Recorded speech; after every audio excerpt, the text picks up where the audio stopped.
Sir ఇప్పుడు తండే సినిమాతో Chaitanya continue చేశారు, సక్సెస్ మీరు కంటిన్యూ చేశారు వేరే తోటి. నెక్స్ట్ లెనిన్తో కూడా, అంటే ఇది నాగ్ నామ సంవత్సరం అక్కినేని నామ సంవత్సరం అనుకోవచ్చేమో. నాగ్ నామ సంవత్సరం అక్కినేని నామ సంవత్సరం అనుకోవచ్చేమో. తండేలతో సక్సెస్ తెలుగు సినిమా హిట్ నామ సంవత్సరం. సూపర్.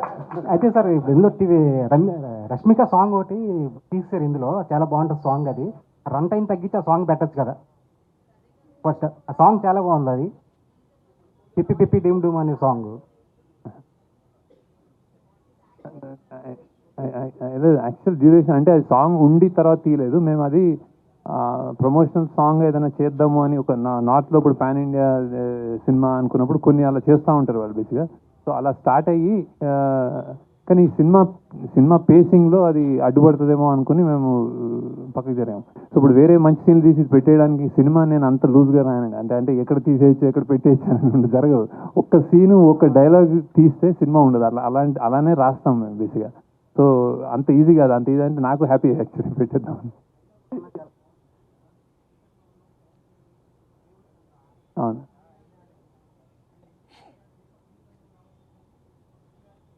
అవును అవును అదే అదే లేదు అదే అదే అదే అదే అదే అదే అదే అదే శేఖర్ గారు, సెకండ్ హాఫ్లో మిడ్వే ఏంటంటే ధనుష్ గారు ఒక టార్గెట్ పెట్టుకుంటారు. ఏంటంటే ఈ 10,000 కోట్లతో ఇన్ని సిటీస్లో ఉన్న మా వాళ్ళ జీవితాలు మార్చేయాలని చెప్పి అనుకుంటారు. టువర్డ్స్ ఎండ్ ఏంటంటే ఆ టార్గెట్ కాకుండా ఇప్పుడు విలన్ ఎలిమినేట్ చేస్తారు.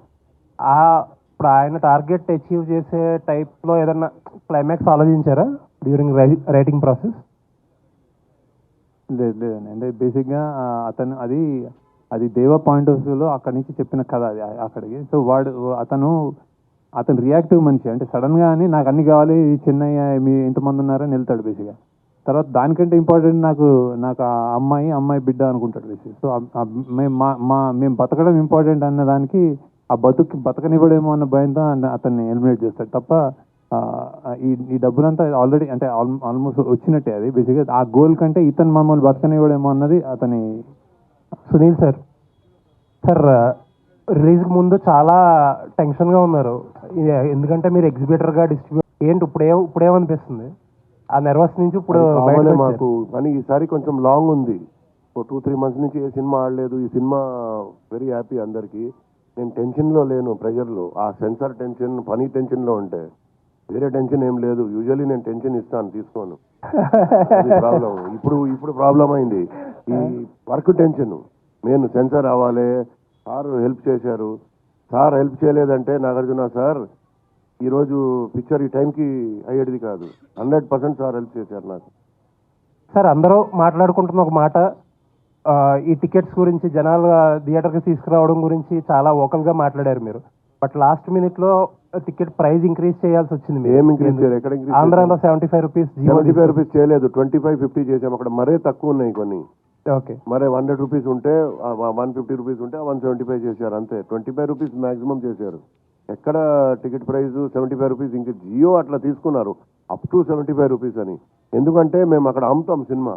అమ్మితే డిస్ట్రిబ్యూటర్ ఏమంటాడు, అసలు కనీసం రేట్స్ లేవు, మేము ఎందుకు ఇవ్వాలి ఈ రేట్ అంటే దానికోసం తీసుకున్నాను.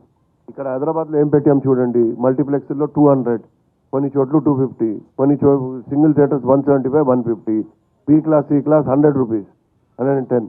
ఎక్కడ పెంచలేదు చూడండి మీరు. బాగా రీజనబుల్గా పెట్టాం. ఓకే అది.